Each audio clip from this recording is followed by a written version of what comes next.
Hi மக்கள்ஸ் எல்லாருக்கும் வணக்கம். இன்னைக்கு இந்த வீடியோல நம்ம என்ன பார்க்க போறோம் அப்படினு பாத்தீங்கன்னா பிரீமியர் ப்ரோல அட்வான்ஸ் எடிட்டிங்கோட ஃபர்ஸ்ட் பார்ட் தான் பார்க்க போறோம். அதாவது மொத்தம் நிறைய டெக்னிக்ஸ் இருக்கு. அதுல ஃபர்ஸ்ட் பார்ட்ல பாத்தீங்கன்னா நான் 5 டெக்னிக்ஸ் சொல்றேன். செகண்ட் பார்ட்ல பாத்தீங்கன்னா இன்னும் சில டெக்னிக்ஸ்லாம் இருக்கும். அந்த வீடியோ பண்ணதுக்கு அப்புறம் டிஸ்கிரிப்ஷன் லிங்க் கொடுக்கிறேன்.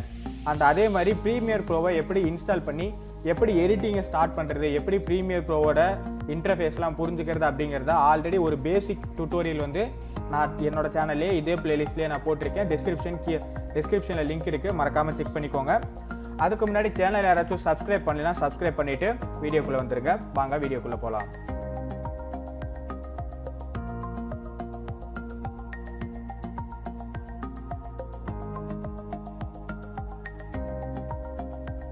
ஓகே, ஃபஸ்ட்டு நம்ம ப்ரீமியர் ப்ரோ ஓப்பன் பண்ணிக்குவோம். ஆல்ரெடி ஒரு எம்டி ஃபைல் நான் கிரியேட் பண்ணி வச்சுருக்கேன், ப்ராஜெக்ட் ஃபைல். அதை ஓப்பன் பண்ணிக்கிறேன். இதில் பெருசாக எதுவும் இல்லை, நான் ஜஸ்ட்டு நேம் மட்டும் கொடுத்து ஒரு எம்டி ஃபைல் தான் நான் சேவ் பண்ணியிருக்கேன். அதை நான் ஓப்பன் பண்ணிக்கிறேன். நம்ம ஃபஸ்ட்டு பார்க்க போகிறது என்னென்னு பார்த்தீங்கன்னா பேசிக் டைம்லைன் எடிட்டிங். அதுதான் என்ன அப்படிங்கிறத பார்க்க போகிறோம். பேசிக் டைம்லைன் எடிட்டிங்கில் என்ன சொல்ல போகிறேன் அப்படின்னு பார்த்தீங்கன்னா, ஃபஸ்ட்டு எப்போயுமே ஒரு ப்ராஜெக்டை ஸ்டார்ட் பண்ணுறதுக்கு முன்னாடி உங்களுக்கு தேவையான ஃபுட்டேஜ், கிளிப்ஸ் எல்லாத்தையுமே நீங்கள் ஒரு பஞ்சாக ரெடி பண்ணி ஒரு ஃபோல்டரில் ஆர்கனைஸ் பண்ணி வச்சுக்கோங்க. அப்போ தான் உங்களால் ப்ராப்பராக உங்களோட எடிட்டிங்கை எந்த ஒரு டிஸ்டர்பன்ஸுமே இல்லாமல் ஃப்ளோவாக கொண்டு போக முடியும். இது வந்து என்னோட ஒரு முக்கியமான டிப்ஸ். அதாவது ஆல்ரெடி வச்சுருக்க மீடியாஸை இம்போர்ட் பண்ணிக்கிறேன். இதில் போயிட்டு எனக்கு வேணுங்கிற வீடியோஸ்லாம் பண்ணிக்கிறேன். அதாவது நான் க்ரீன் ஸ்க்ரீன்லாம் இப்போ பண்ண போகிறேன். ஸோ அதனால் நான் வச்சுக்கிறேன். ஓகேவா, இந்த வீடியோஸ்லாம் நான் இப்போது இம்போர்ட் பண்ணிக்கிறேன். அதாவது இதெல்லாம் ஆல்ரெடி நான் அட்வான்ஸ் டியூட்டோரியல் பண்ணணும் அப்படிங்கிறதுக்காக நான் கலெக்ட் பண்ணி வச்ச மீடியாஸ் தான் இதெல்லாம். இதை நான் இப்போது ப்ராப்பராக ஆர்கனைஸ் பண்ணணும். அதுதான் ரொம்ப ரொம்ப முக்கியம். நான் இப்போ ஃபஸ்ட்டு எடுத்தோன்னே எனக்கு என்ன வேணும் அப்படின்னு பார்த்தீங்கன்னா, எனக்கு ஒரு இமேஜ் வேணும். ஸோ அந்த இமேஜை நான் இம்போர்ட் பண்ணிடுறேன். இது வந்து டைம்லைன் சீக்வன்ஸ், அதாவது சீக்வன்ஸ் அப்படின்னு சொல்லுவாங்க. நீங்கள் ஒரு மீடியாவை இம்போர்ட் பண்ணதுக்கு அப்புறம் தான் உங்களுக்கு இந்த டைம்லைன் ஆக்டிவேட் ஆகும். ஓகேவா, இந்த சீக்வன்ஸோட பேரை நீங்கள் மாற்றிக்கலாம். நான் போயிட்டு சீக்வன்ஸோட செட்டிங்ஸில் நான் போய் மாற்றிக்கலாம். இதில் இல்லை, நான் சீக்வன்ஸ் அப்படின்னு போயிட்டு சீக்வன்ஸ் செட்டிங்ஸ்ன்னு இருக்கு இல்லையா, இதில் நான் போயிட்டு என்னோடய கஸ்டம் சைஸு எல்லாமே நான் மாற்றிக்கலாம். என்ன ஃப்ரேம்ஸில் வேணும் அப்படிங்கிறதையும் கொடுத்துக்கலாம். நான் இப்போது 60 ஃப்ரேம்ஸ் பெர் செகண்ட் கொடுக்குறேன். இது கொஞ்சம் அட்வான்ஸ்டு ஃப்ரேம் தான். இதுக்கு வந்து உங்களுக்கு பார்த்திங்கன்னா சைஸ் வந்து ரொம்ப இழுக்கும். ஓகேவா, நான் சீக்வன்ஸ் செட்டிங்ஸை மாற்றிட்டு சேவ் பண்ணணும். நான் எப்போ எந்த ஒரு செட்டிங்ஸை மாற்றினாலுமே என்னோடய இதை சேவ் பண்ணணும். ஓகேவா, நான் ஓகே அப்படின்னு சொல்லி கொடுத்துட்டு இப்போ நான் சேவ் பண்ணிட்டேன். இதுதான் என்னோடய சீக்வன்ஸில் என்னோடய ஃபஸ்ட்டு மீடியாவை இம்போர்ட் பண்ணிட்டேன். இம்போர்ட் பண்ணதுக்கப்புறம் எனக்கு இது 3 செகண்ட்ஸ் இருந்தால் போதும் அப்படிங்கிறதுனால இந்த மீடியாவை கிளிக் பண்ணிவிட்டு சைடில் இந்த பிளேட் அப்படின்னு ஒரு டூல் இருக்கு, அதாவது ரேசர் டூல், அதை கிளிக் பண்ணி இங்கே கொண்டாந்து கிளிக் பண்ணிங்கன்னா அந்த மீடியா வந்து இதாயிரும்.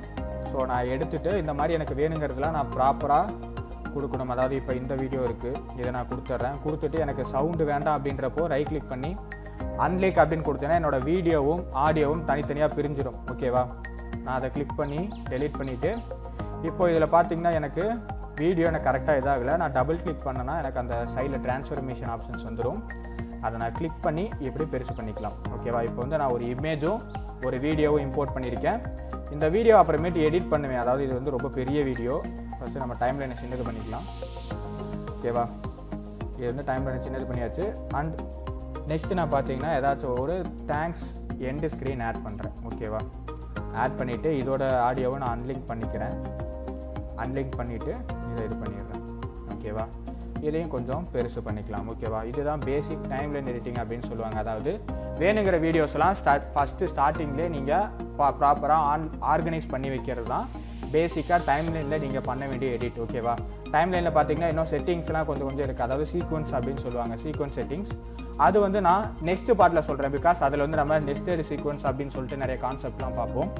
அதில் பார்த்தீங்கன்னா உங்களுக்கு அந்த சீக்வன்ஸ் கூட எப்படி ஒர்க் பண்ணுறது அப்படிங்கிறது இன்னும் கொஞ்சம் புரியும். ஓகேவா, இவ்வளோ தான் பேசிக் டைம்லைன் எடிட்டிங். அதாவது வேணுங்கிற ஃபுட்டேஜை நீங்கள் ப்ராப்பராக டைம்லைனில் பண்ணுறது தான். நெக்ஸ்ட்டு நம்ம பார்க்க போகிறது என்னென்னு பார்த்தீங்கன்னா மார்க்கர்ஸ் எப்படி ஆட் பண்ணுறது.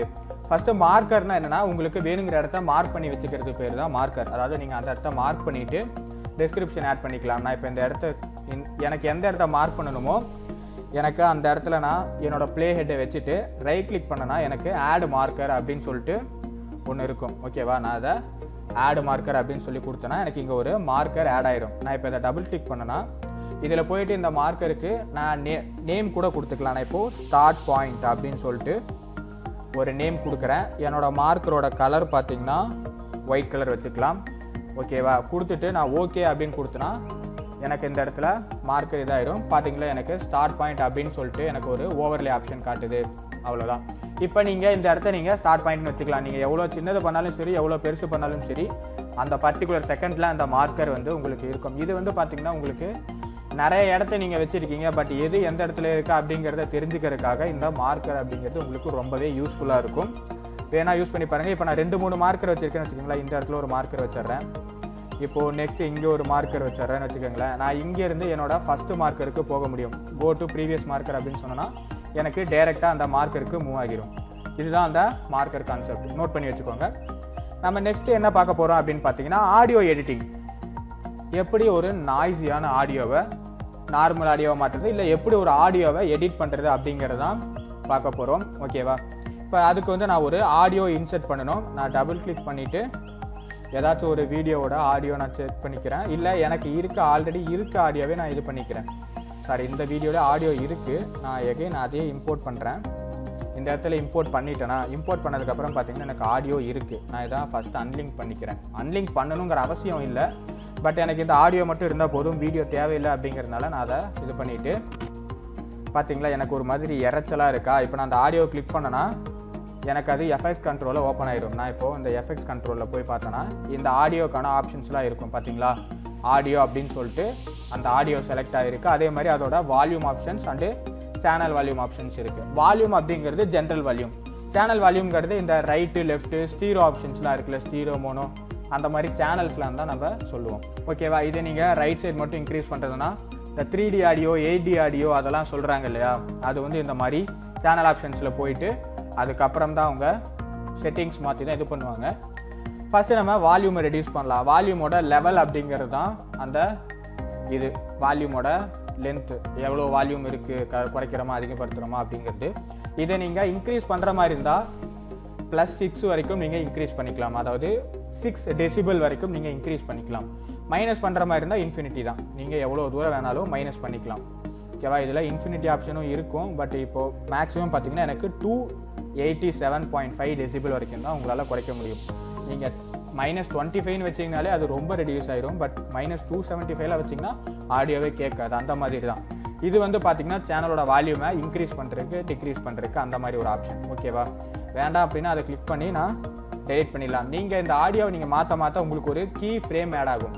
ஓகேவா? இது வந்து கீ ஃப்ரேம் அப்படின்னு சொல்லுவாங்க. இதை ரைட் கிளிக் பண்ணி நீங்கள் ஈஸி விட்டு இதெல்லாம் பண்ணிக்கலாம். நான் கீ ஃப்ரேமிங் பார்த்தீங்கன்னா உங்களுக்கு நெக்ஸ்ட் வீடியோவில் கிராஃபிக்ஸ் நான் பற்றி சொல்லுவேன். அப்போ வந்து உங்களுக்கு இந்த கீ ஃப்ரேமிங் வந்து நல்லா புரியும். ஓகேவா? இப்போ நான் இந்த கீ ஃப்ரேமை டெலீட் பண்ணிக்கிறேன். இப்போ இந்த ஆடியோ வந்து எனக்கு நாய்ஸியாக இருக்குது, எனக்கு இதை வந்து குறைக்கணும் அப்படின்னா நான் இதை ஃபஸ்ட்டு எனக்கு ஒரு -10 வச்சுக்கிறேன். நெக்ஸ்ட்டு பார்த்தீங்கன்னா நாய்ஸ் அப்படின்னு சொல்லிட்டு கொடுங்க. அதில் கொடுத்தோன்னே உங்களுக்கு பார்த்தீங்கன்னா கீழே பார்த்தீங்கன்னா உங்களுக்கு டீநாய்ஸர் அப்படின்னு சொல்லிட்டு ஒரு இது இருக்கும். ஓகேவா? டீநாய்ஸர் அப்படிங்கிறது ஒரு பிளகின் மாதிரி, மீதி இருக்கிறதுலாம் எஃபெக்ட்டு, இது பிளகின். ஓகேவா? நல்லா புரிஞ்சுக்கோங்க, பிளகின் வேறு எஃபெக்ட் வேறு. நான் இப்போ இந்த டீநாய்ஸரை ட்ராக் பண்ணி என்னோடய ஆடியோவில் கொண்டாந்து விட்டுறேன். விட்டதுக்கப்புறம் பார்த்தீங்கன்னா இந்த எஃபெக்ட்ஸ் அப்படிங்கிறது க்ரீன் கலரில் ஆயிடுச்சா, கரெக்டாக? இப்போ இந்த இடத்துல நம்ம எஃபெக்ட் ஆட் பண்ணியிருக்கோம் அப்படின்னு சொல்லிட்டு அர்த்தம், அதாவது ஃபில்டர். ஓகேவா? இப்போ நான் போய் பார்த்தேன்னா எனக்கு டீநாய்ஸ் அப்படிங்கிற ஒரு ஆப்ஷன் இருக்குது. நான் இதில் வேணுங்கிறத நான் கொடுத்துக்கலாம். வேணுங்கிற எடிட்டிங் நான் கொடுத்து பைபாஸ்லாம் போட்டு நான் பண்ணேன்னா எனக்கு ப்ராப்பராக இதாயிடும். இல்லை கஸ்டம் செட்டப் தான் உங்களுக்கு வேணும் அப்படின்னா எடிட்டிங்கில் போயிட்டு நீங்கள் உங்களுக்கு ஒரு வேளை நாய்ஸ் ரிமூவ்லாம் தெரியும் அப்படின்னா இதெல்லாம் கொடுத்து நீங்கள் ப்ராப்பராக டீநாய்ஸ் பண்ணிக்கலாம். ரொம்பவே நீட்டாக இருக்கும், ஆடியோ பர்ஃபெக்டாக இருக்கும். ஓகேவா? இவ்வளோ தான் நம்ம ஆடியோ கூட பார்க்குற எஃபெக்ட். இதை வந்து நீங்கள் ட்ரை பண்ணி பாருங்கள். அந்த இதிலே நீங்கள் ட்ரை பண்ண உங்களுக்கு அட்வான்ஸ்டு ஆப்ஷன்ஸ்லாம் இருக்கும். இது எல்லாமே நாய்ஸ் ரிமூவல் தான். நீங்கள் வீடியோட நாய்ஸையும் ரிமூவ் பண்ணிக்கலாம். இந்த நாய்ஸ் அண்ட் கிரெயின்ஸ் அப்படின்னு இருக்கு இல்லையா, இது வந்து வீடியோவில் இருக்க நாய்ஸ், அதாவது நம்ம பிக்சரில் இருக்க நாய்ஸஸ்லாம் ரிமூவ் பண்ணுறதுக்கு தான் இந்த ஆப்ஷன்ஸ். ட்ரை பண்ணி பாருங்கள்.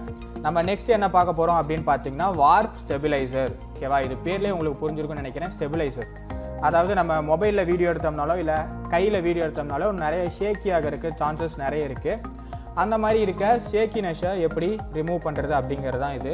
இப்போது நான் இந்த எஃபெக்ட்ஸ் பேனலில் போயிட்டு வார்ப் ஸ்டெபிலைசர் அப்படின்னு சொல்லிட்டு நான் கொடுக்குறேன். Warp stabiliser. ஓகேவா?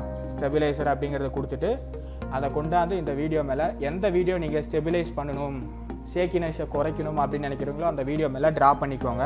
இந்த எஃபெக்ட் பார்த்தீங்கன்னா கொஞ்சம் ப்ராசஸ் ஆகிறதுக்கு டைம் எடுக்கும். ஓகேவா? பார்த்தீங்கன்னா எனக்கு உங்களுக்கு அனலைஸ் அப்படின்னு சொல்லிட்டு ஒன்று காட்டுது பார்த்தீங்களா, analysing in background step 1 of 2. அதாவது ஃபஸ்ட்டு என்னென்னலாம் உங்களுக்கு ஷேக்கினஸ் இருக்குது அப்படின்னு ஃபஸ்ட்டு அனலைஸ் பண்ணும்.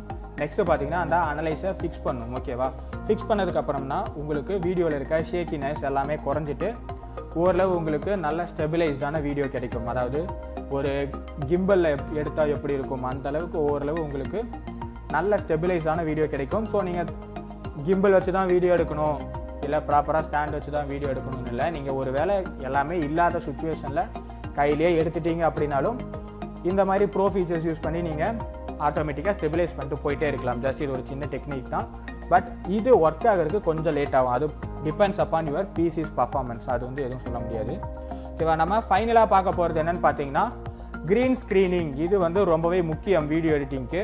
பிகாஸ் நம்ம மேக்ஸிமம் இடத்துல க்ரீன் ஸ்க்ரீனை தான் தூக்கி போட்டு டக்கு டக்குன்னு ரிமூவ் பண்ணிட்டு போவோம் புதுசாக க்ரியேட் பண்ணுறதுக்கு பதிலாக. அது எப்படி பண்ணுறது அப்படிங்கிறதையும் பார்த்துருவோம். நான் ப்ராஜெக்ட்டில் ஆல்ரெடி ஆட் பண்ணியிருக்கேன் க்ரீன் ஸ்க்ரீன் அப்படின்னு சொல்லியிருக்கு இல்லையா. இப்போ க்ரீன் ஸ்க்ரீன் பார்ட்டிகல் எஃபெக்ட்னு இருக்குது. நான் அதை இம்போர்ட் பண்ணிக்கிறேன். சாரி, எனக்கு முக்கியமான ஒரு விஷயம் சொல்ல மறந்துட்டேன். இப்போ நீங்கள் ஒரு வீடியோவை ட்ராக் பண்ணி இழுத்து விடுறீங்கன்னா அதோட ரெஸ்பெக்டிவ் ஆடியோ காலமில் தான் அதோட ஆடியோ ஆட் ஆகும். நான் இப்போ ஆல்ரெடி ஒரு ஆடியோ வச்சுருக்கேன். நான் திரும்ப இதை கீழே கொண்டாண்டேன்னா என்னோடய ஆடியோ ஓவர்லேப் ஆகுது இல்லையா. இந்த இடம் நீங்கள் கேர்ஃபுல்லாக பார்த்துக்கணும். அப்படி ஓவர்லேப் ஆகிற மாதிரி இருந்தால் நீங்கள் தனியாக வச்சுக்கோங்க, இல்லைன்னா இந்த மாதிரி மேலே வச்சுக்கோங்க. ஓகேவா, மேலே வச்சுட்டு இந்த ஆடியோவை நவுத்திட்டு இந்த ஆடியோவை அந்த ஆடியோ நீங்கள் கரெக்டாக ப்ராப்பராக அரேஞ்ச் பண்ணிக்கலாம். ஓகேவா, இதுதான். இப்போ எனக்கு பார்த்தீங்கன்னா இந்த இடத்துல ஒரு க்ரீன் ஸ்க்ரீன் இருக்குது. ஓகேவா, நான் இதை டபுள் கிளிக் பண்ணி ஃபுல் ஸ்க்ரீன் வச்சிட்றேன். ஓகேவா, ஃபுல் ஸ்க்ரீன் வச்சுட்டு எனக்கு இந்த க்ரீன் ஸ்க்ரீனை மட்டும் ரிமூவ் பண்ணணும் அப்படின்னா எஃபெக்டில் போயிட்டு நான் அல்ட்ரா கீ அப்படின்னு சொல்லிட்டு சர்ச் பண்ணுறேன். ஓகேவா, அல்ட்ரா கீ அப்படின்னு சொல்லிட்டு சர்ச் பண்ணேன்னா இதுதான் அந்த கலர் ரிமூவிங் கீ. ஓகேவா, நான் கொடுத்துட்டு இந்த க்ரீன் ஸ்க்ரீனில் கொண்டாந்து ட்ராப் பண்ணிடுறேன். ட்ராப் பண்ணதுக்கப்புறம் எஃபெக்டில் போயிட்டு நான் பார்த்தேன்னா இந்த வீடியோட எஃபெக்டில் போய் நான் செக் பண்ணி பார்த்தேன்னா அல்ட்ரா கீ அப்படிங்கிற ஒரு எஃபெக்ட் ஆட் ஆகிருக்கும். ஓகேவா, இந்த மோஷன், ஒப்பாசிட்டி, டைம் ரீமேப்பிங் இதெல்லாம் வந்து டிஃபால்ட்டாக ஒரு வீடியோக்கோ ஒரு இமேஜுக்கோ இருக்கிறது.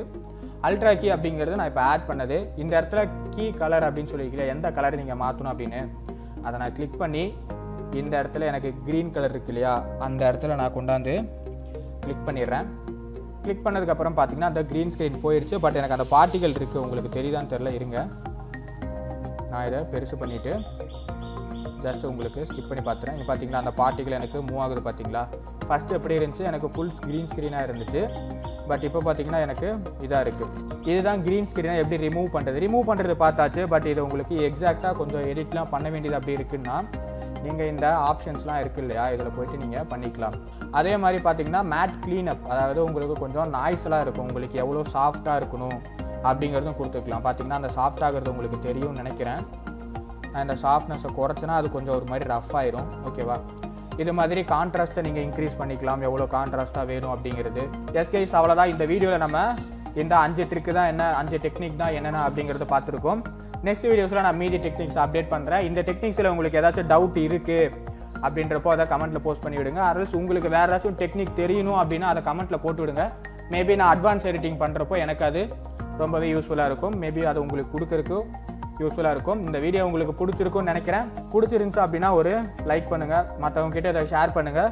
உங்களே அட்வான்ஸ்டு டியூட்டோரியலில் சந்திக்கிறேன். Thank you, bye bye.